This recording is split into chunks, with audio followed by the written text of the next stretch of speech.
দীর্ঘ একটা সময় যাবৎ দেশের বাহিরে ছিলেন জনাব তারেক রহমান যুক্তরাজ্যে 17 বছর প্লাস সময়।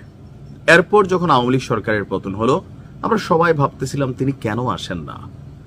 এরপর একদিন যখন তারেক রহমান বললেন যে তার আসাটা শুধুমাত্র তার ব্যক্তি ইচ্ছার উপর না, এখানে অনেক কিছু কানেক্টেড, তখন জনগণের মধ্যে মনে হলো যে জনাব তারেক রহমানের কি প্রাণের নিরাপত্তা নিয়ে কোনো রকম ডিস্টারবেন্স আছে, অথবা তিনি কি আসলে নিরাপত্তাহীনতায় ভুগছেন।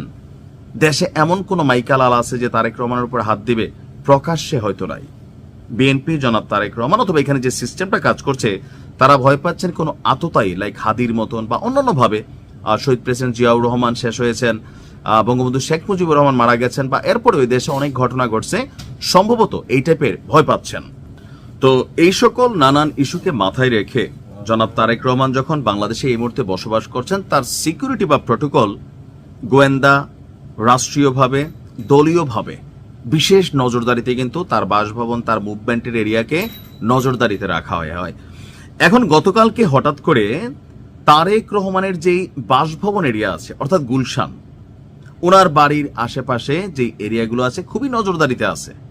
তো সেখান থেকে দুইজনকে আটক করেছে পুলিশ এবং সিএসএফ অর্থাৎ চেয়ারপারসন সিকিউরিটি ফোর্স।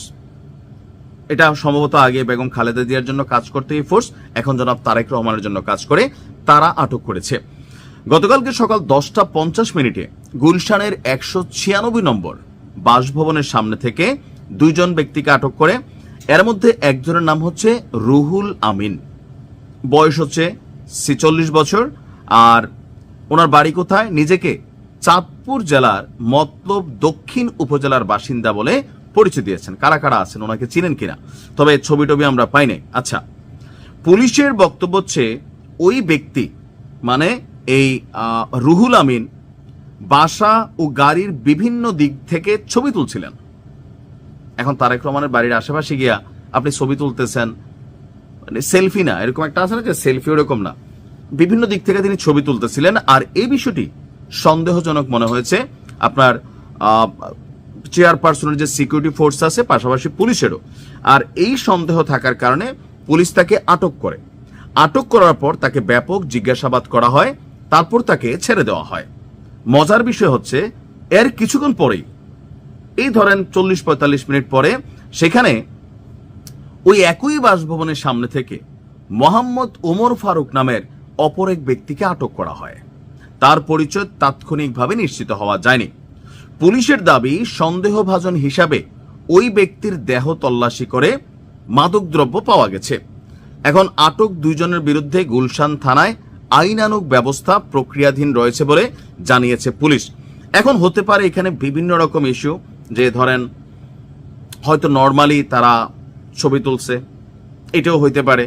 তবে যেহেতু তারেক রহমান এই এলাকায় বসবাস করেন, এই বাড়ির আশেপাশে অনেক কিছু, যেখান থেকে ওনার বাড়ি দেখা যায়, বাড়ির ভিতর দেখা যায়, সো প্রত্যেকটা বাড়ির আশেপাশে কিন্তু পুলিশের গোয়েন্দা সেলের, বিএনপির যে সেলগুলো আছে, তারা কিন্তু নজরদারি করছে। সিসি ক্যামেরা তো আছেই। হতে পারে যে গাঁজা নিয়ে গেছে, এখন তারা এমনি আটক করছে, গাঁজা পাওয়া গেছে। আবার হতে পারে কোনো মোটিভ থাকতেই পারে, কারণ বাংলাদেশে রাষ্ট্রপ্রধানদের পরিণতি এমনই হয়েছে, বা বিভিন্ন সময় যে হাদি বা আরো অনেক কিছু ঘটতেছে এই দেশে। সো কোনো কোনো ছোট জিনিসকে কিন্তু হালকা নেওয়ার সুযোগ নাই। আর আপনারা যারা অতি উৎসাহী নেতাকর্মী আছেন বা সাধারণ মানুষ আছেন, গুলশানে গেলাম, তারেক রহমান বাড়িটা দেখলাম, একটা সেলফি তুলি, একটা ছবি নেই, আপনিও কিন্তু বিপদে পড়তে পারেন এই মুহূর্তে। কারণ এই সময়টাতে ওনার নিরাপত্তা ইস্যুটা খুবই গুরুত্বপূর্ণভাবে দেখছে সরকার এবং বিএনপি। আমরা চাই বাংলাদেশে প্রত্যেকে নিরাপদ থাকুক, এটা রাষ্ট্রের দায়িত্ব নিরাপত্তা নিশ্চিত করা। ভালো থাকুন।